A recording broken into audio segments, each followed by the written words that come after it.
Hola, ¿qué tal? Saludos, bienvenidos a esta emisión de Padilla en América a través de Infobae América y de economiafinanzas.net. Muchas gracias por estarnos acompañando. Vamos a hablar, como usted sabe, a partir del 1 de marzo, es decir, a partir prácticamente de este fin de semana comenzaron este famoso embargo o el sequester, o secuestro, si quiere el anglicismo, sobre la economía de Estados Unidos, donde se establecieron eh, recortes, impuestos, en el sentido de que son impuestos, es decir, no de que se cobran sobre el presupuesto de Estados Unidos, lo que supuestamente presagia grandes problemas económicos. Vamos a hablar de esto un poco más adelante con nuestro invitado de hoy, pero antes tenemos que sí o sí dar paso al reporte de cierre de bolsa con nuestro querido Daniel Estico, a quien le voy a empezar preguntando cómo está pintando marzo. Daniel, editor de Economía de Infobae.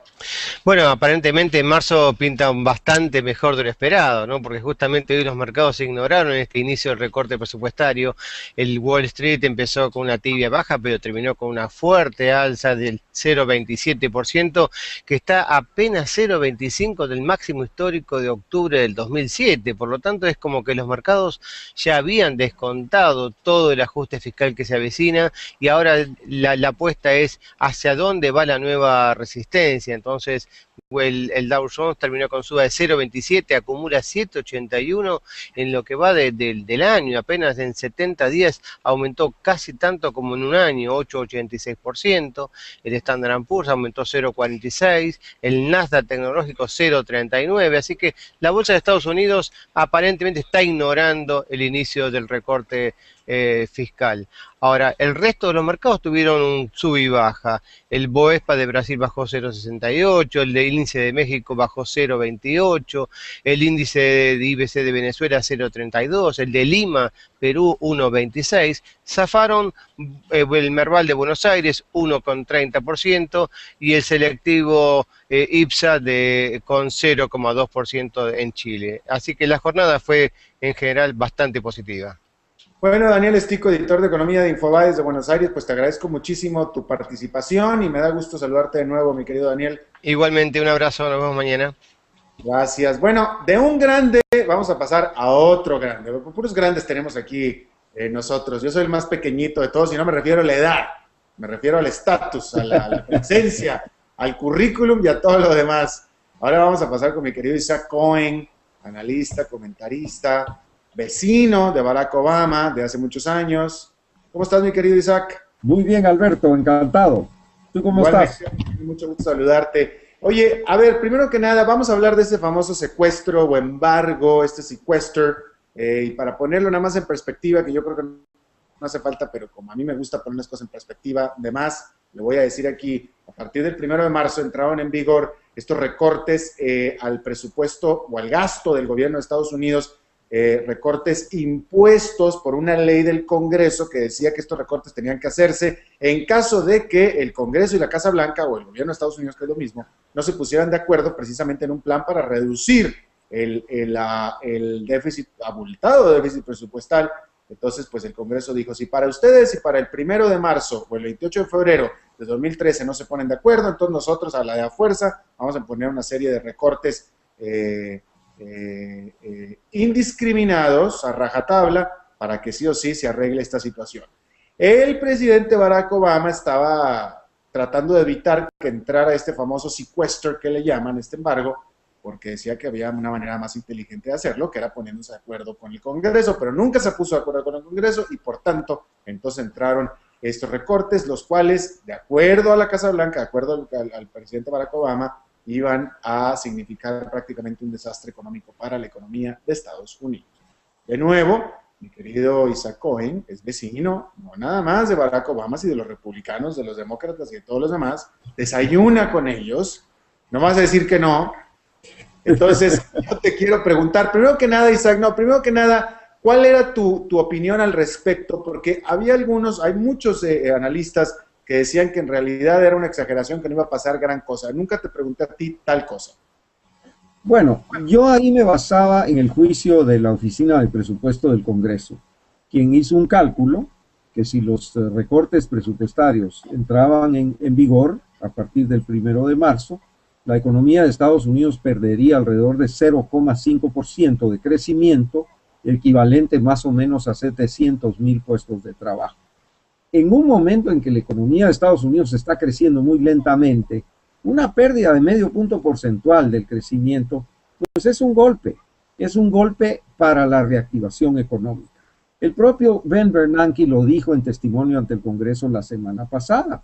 Dijo, estos recortes lo que crean son vientos en contra de la reactivación económica. Ahora, el debate se puso muy polarizado, por supuesto. El Partido Republicano insistió en que el presidente ya no debe de pedir alzas de ingresos para el gobierno y se quedaron parados en esa situación. El presidente pidiendo que se aumentaran los ingresos del gobierno junto con los recortes presupuestarios y los republicanos diciendo que ellos no estaban dispuestos a conceder más aumento de ingresos para el gobierno. Y ahí estamos, y se llegó el primero y el presidente tuvo que firmar la ley.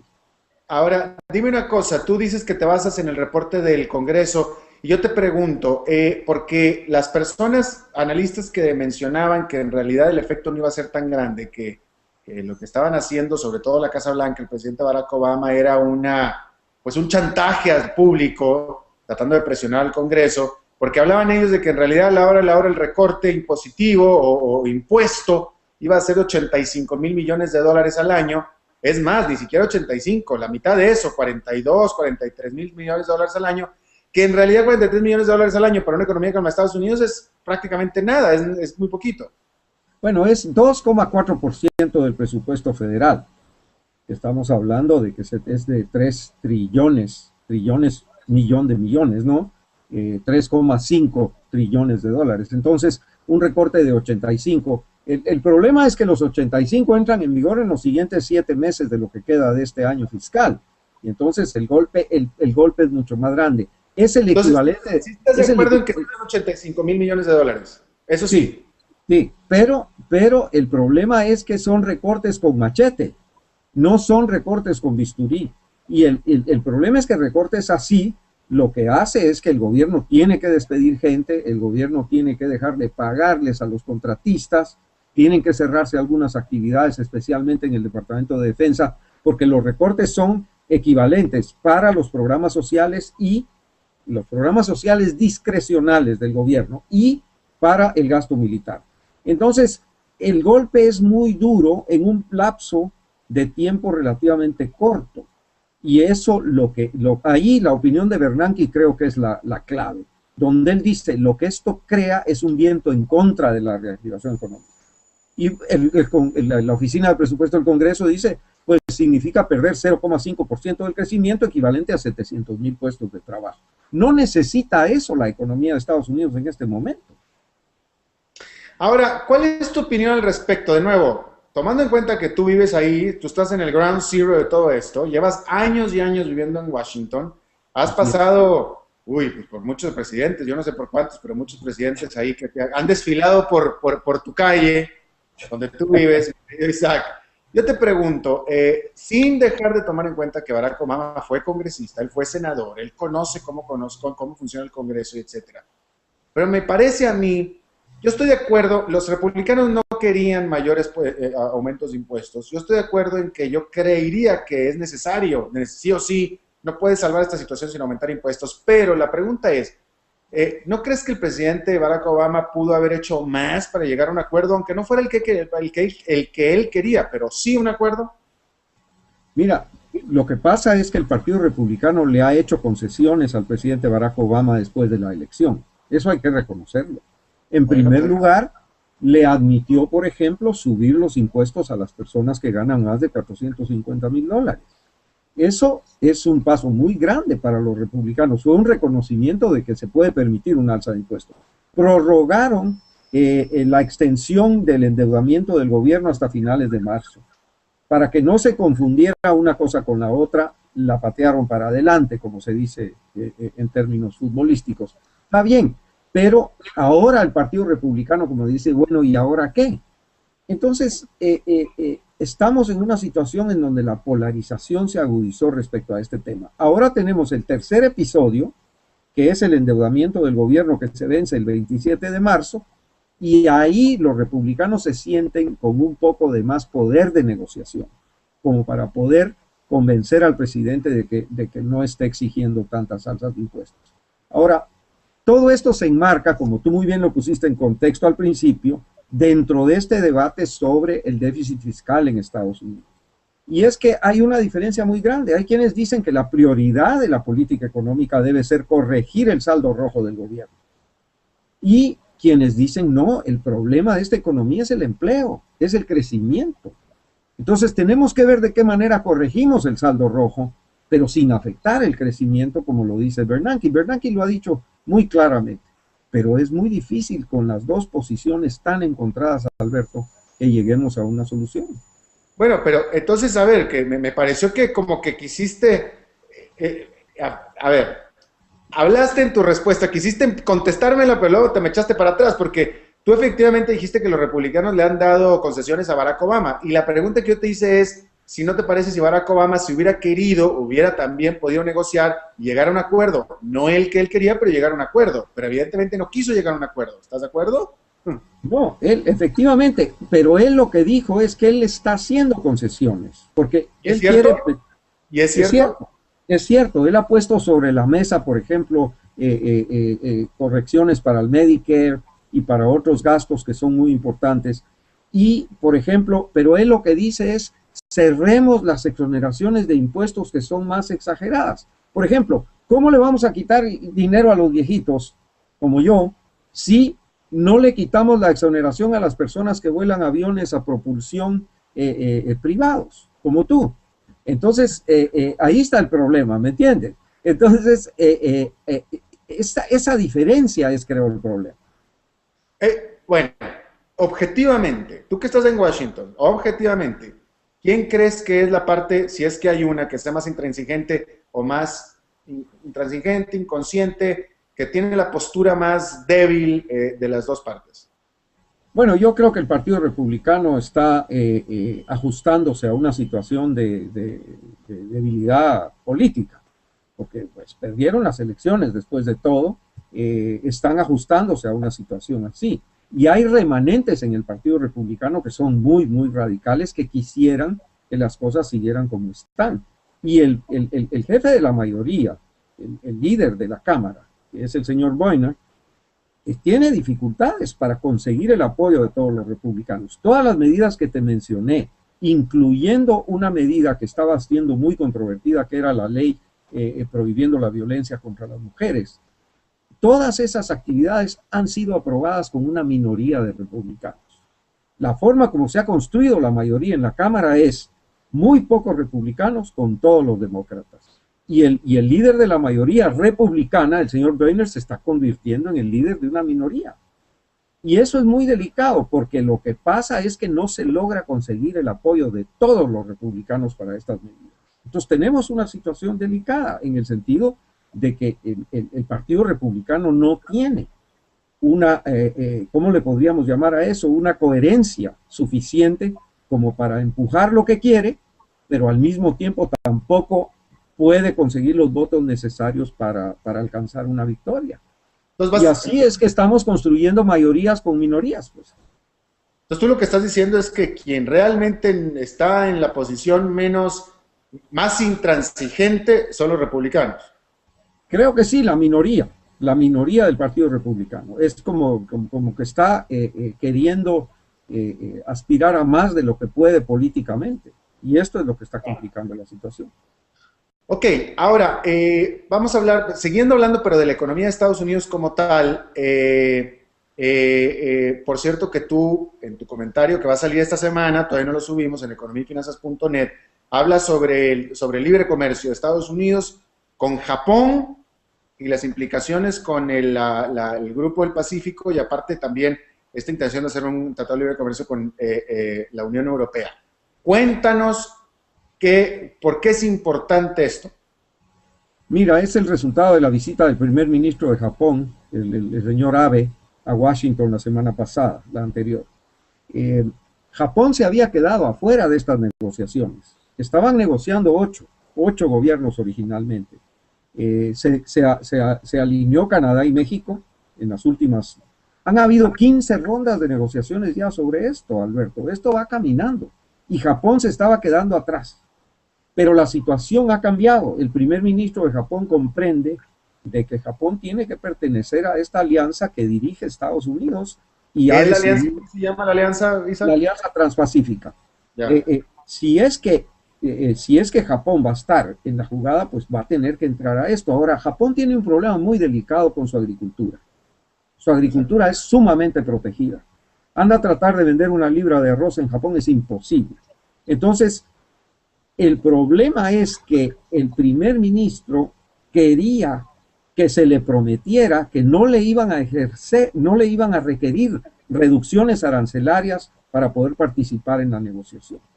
Porque si no, los agricultores se le iban encima. Hay elecciones en julio en Japón y él no iba a poder entrar a la jugada. Pero en la visita que hizo a Washington se consiguió algo muy importante, que se le concedió a Japón que no van a haber alzas o rebajas de aranceles para poder entrar a la negociación. Entonces Japón está dispuesto a negociar y hay el anuncio ya en Tokio de que vienen las negociaciones. Esto es impresionante porque estamos hablando de la primera y la tercera potencia económica del mundo en un arreglo de libre comercio. Japón, nada más para aclarar, cuando pedía que no hubiera rebaja de aranceles agrícolas. Exacto. Ahora, estamos hablando de la agricultura. Ahora, hay que decir que el presidente Barack Obama tiene sus propias dificultades también para negociar con Japón en el sector automovilístico. Los sindicatos de la industria automovilística, por ejemplo, no les gusta la negociación con Japón, porque Japón tiene una potencia enorme en materia de exportación de automóviles. Entonces, pero Japón ya todo lo produce en Estados Unidos. Bueno, no todo, o sea, está invirtiendo cada vez más en Estados Unidos precisamente por el... Toyota, Honda, todas tienen armadores en Estados Unidos. Precisamente es una manera de saltar las barreras que hay. Porque si tú no puedes saltar la barrera, lo que haces es que vienes, inviertes acá y te vuelves una industria local. Esa es la forma como lo han estado haciendo. Y eso genera mucho empleo en Estados Unidos y a nivel de cada estado, por ejemplo, hay mucho interés en atraer inversión japonesa. Hay otro tema que se está volviendo muy importante con Japón y es la energía. Japón tiene mucho interés en conseguir gas en Estados Unidos. Estados Unidos tiene ahora un excedente de gas. Y lo que pasa es que es prohibido exportarlo a aquellos países que no tengan tratado de libre comercio con Estados Unidos. Entonces, si Japón quiere acceder al gas de Estados Unidos, mejor se mete a un tratado de libre comercio. Ahora, dime una cosa, mi querido Isaac, porque este es un tema que yo sé que tú has cubierto mucho, así como yo. Este asunto de que el premier Abe de Japón haya conseguido la garantía de que no se iban a negociar las aranceles y por tanto los subsidios a la agricultura, a nivel macro es una muy mala noticia porque justamente eso es lo que tiene detenida la ronda de Doha. No, pero era para entrar a la negociación, porque él lo que quería era que no se le fuera a exigir rebajarle la protección a los agricultores como el boleto de admisión a la negociación, ¿ves? Él tiene elecciones en julio. Claro.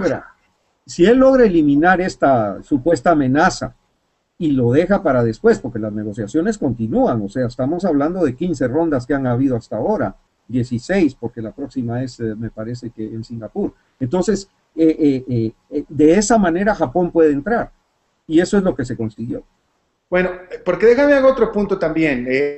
No quiero, o sea, quiero, bajo el riesgo de aparentar ser pro-estadounidense o americanista, pero me parece a mí que yo soy justo y que soy objetivo al decir lo que siempre he dicho, pero poca gente me escucha. Es que en este asunto, y de aquí vienen todas las protestas que ha habido en las reuniones de la OMC, que empezaron en Seattle y se pasaron a Europa y también en Miami, y todas estas, a raíz del fracaso en la ronda de Doha por la negativa de Estados Unidos, entre comillas, de negociar los subsidios agrícolas. Porque el gran problema, por lo cual no han prosperado los tratados de libre comercio, por ejemplo, que no prosperó el ALCA, y por el cual Brasil no quiere entrar a una negociación de libre comercio, es precisamente por los subsidios agrícolas. Pero todo el mundo le pone la culpa exclusivamente a Estados Unidos con subsidios agrícolas, cuando la realidad es, tú dime si no estoy en lo correcto, Isaac, es que en las negociaciones de la ronda de Doha, porque subsidios agrícolas la pone Japón, como tú lo acabas de decir, lo pone Estados Unidos y los pone también la Unión Europea. Y en la ronda de Doha, Estados Unidos, de las tres partes, fue el único país que dijo, señores, yo estoy dispuesto a quitar o eliminar mis subsidios y los eliminamos todos. Vamos a eliminarlo todos, no nada más yo. Eso lo dijo Estados Unidos. Y Japón y Europa dijeron no. Pero todo el mundo le echa la culpa a Estados Unidos, pero al menos Estados Unidos quiere negociarlo. Pero el punto que yo estoy aquí contigo es que el hecho de que Japón diga, no, es que yo no voy a negociar mis subsidios, es que es una muy mala noticia para la ronda de Doha, entonces. Claro, o sea, no, lo que pasa es que Japón va a negociar. Lo que no quiere es que le vayan a pedir que de entrada rebajen los aranceles, ¿ves? Y los va a negociar, porque en estas negociaciones lo que pasa es que tú pones algo sobre la mesa y tu contraparte te tiene que poner algo también. Si tú quitas algo de la mesa, tu contraparte puede quitar algo también. Entonces, suponte tú que Japón no quiere negociar arroz. Muy bien, Estados Unidos le dice, entonces no negociemos automóviles. ¿Cómo te parece eso? Y ahí la negociación se atora, pues. Entonces, lo que pasa es que así es como opera este asunto. ¿Qué es lo que está sobre la mesa? El principio de una negociación comercial es que todo está sobre la mesa. Tú quitas algo, tu contraparte te quita algo. Así es esto. Entonces, Japón por lo menos consiguió que no se le vaya a pedir rebajas de aranceles en la etapa de la negociación. Y en ese sentido, el primer ministro está cuidándose porque las elecciones, como te digo, se avecinan en julio. Corea todavía está pendiente, Corea del Sur todavía está pendiente de ingresar, precisamente porque tiene todas estas dificultades. Y el presidente Obama también las tiene, porque hay sectores proteccionistas en Estados Unidos que son muy poderosos. Alberto, lo vimos en una negociación como la negociación de Centroamérica. Imagínate que esa negociación pasó en la Cámara de Representantes de Estados Unidos por 2 votos. Por 2 votos fue aprobado el famoso CAFTA. ¿Quiénes eran la oposición al tratado? Los productores de azúcar de remolacha, de betabel, de los estados de Wyoming y del Medio Oeste. Entonces, estos sectores tienen un poder muy grande de limitar la agenda comercial. Pero bueno, ahora... Debo decirte nada más para cerrar esta parte, que tenemos en curso ahora una negociación con Europa. Europa y Estados Unidos se van a poner de acuerdo en un tratado de libre comercio. Entonces, el mundo comercial está sufriendo una transformación importante. Claro. Ahora, ya con Japón encima, esto sería un tratado de libre comercio entre Japón y no nada más Estados Unidos, sino también con los demás países del Transpacífico. No, además Australia, Vietnam, Malasia, Canadá, México, Chile, Perú. O sea, estamos hablando de una zona de libre comercio gigantesca. Y China, por supuesto, esperando a ver qué pasa, porque aquí sí, lo interesante sería que China se metiera también. La han invitado, pero China no ha dicho que tiene interés o no. Porque aquí lo que va a pasar es que muchos se van a quedar aislados de esto, Alberto. Absolutamente. Mercosur está aislándose de todo esto. No, bueno, Mercosur está aislada desde hace mucho tiempo. Pero se va a quedar fuera además de estas 2 negociaciones. Claro. Y mira, por cierto, que voy a cerrar esta entrevista porque esta explicación tan buena, tan elocuente que hiciste acerca de una negociación de libre comercio me hizo recordar tanto al caso de Ecuador, donde el propio presidente de Ecuador, Rafael Correa, que es doctor en economía en Estados Unidos nada menos, él dice que un tratado de libre comercio es lo peor que le puede pasar a un país y bueno, yo siempre he dicho que la posición que él pone es una posición perdedora, porque yo lo que he dicho es que el presidente Rafael Correa piensa que los ecuatorianos son perdedores porque no se pueden sentar a la mesa a negociar. Y justamente tú acabas de poner muy elocuentemente de cómo se pone un país pequeño a negociar con uno grande. Así es. Ahora, debo decirte una cosa, Alberto. Hay una situación en esto que en América Latina a veces nos cuesta comprender. Estados Unidos sigue siendo el mercado más grande del mundo. Todos queremos comprar y vender en Estados Unidos.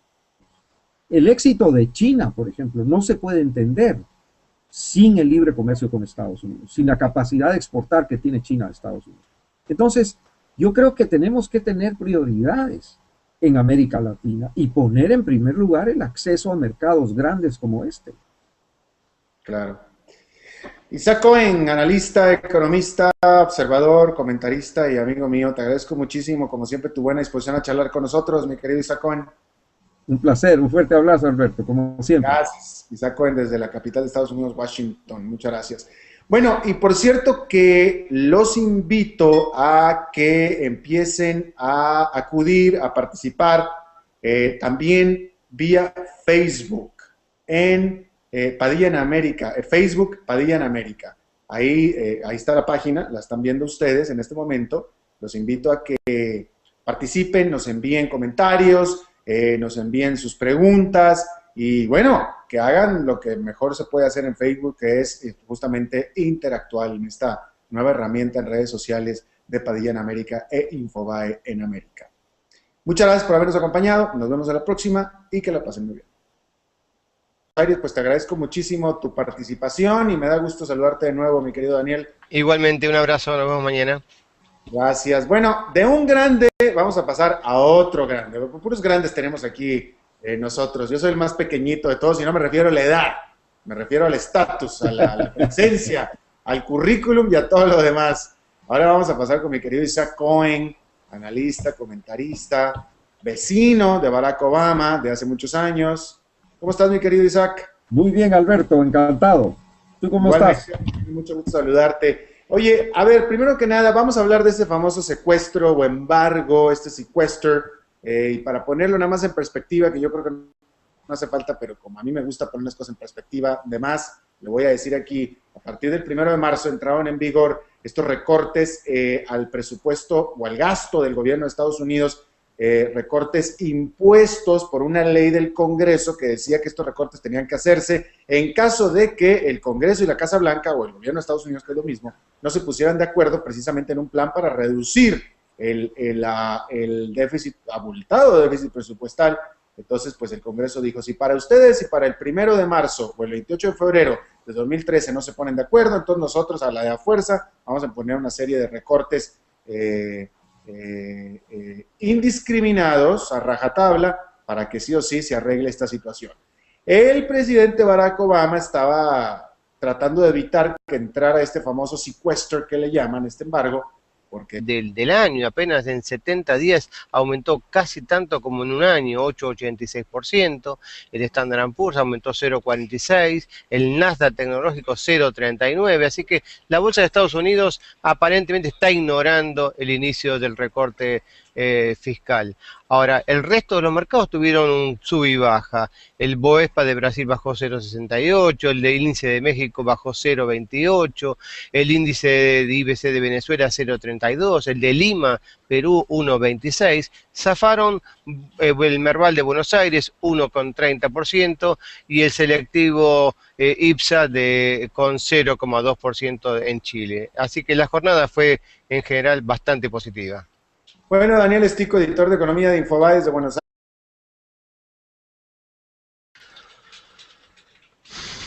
Hola, ¿qué tal? Saludos, bienvenidos a esta emisión de Padilla en América a través de Infobae América y de economiafinanzas.net. Muchas gracias por estarnos acompañando. Vamos a hablar, como usted sabe, a partir del 1 de marzo, es decir, a partir prácticamente de este fin de semana comenzaron este famoso embargo o el sequester, o secuestro, si quiere el anglicismo, sobre la economía de Estados Unidos, donde se establecieron recortes, impuestos, en el sentido de que son impuestos, es decir, no de que se cobran sobre el presupuesto de Estados Unidos, y lo que supuestamente presagia grandes problemas económicos. Vamos a hablar de esto un poco más adelante con nuestro invitado de hoy, pero antes tenemos que sí o sí dar paso al reporte de cierre de bolsa con nuestro querido Daniel Estico, a quien le voy a empezar preguntando cómo está pintando marzo, Daniel, editor de Economía de Infobae. Bueno, aparentemente marzo pinta bastante mejor de lo esperado, ¿no? Porque justamente hoy los mercados ignoraron este inicio del recorte presupuestario. El Wall Street empezó con una tibia baja, pero terminó con una fuerte alza del 0,27%, que está apenas 0,25% del máximo histórico de octubre del 2007. Por lo tanto, es como que los mercados ya habían descontado todo el ajuste fiscal que se avecina y ahora la apuesta es hacia dónde va la nueva resistencia. Entonces el Dow Jones terminó con suba de 0,27, acumula 7,81 en lo que va de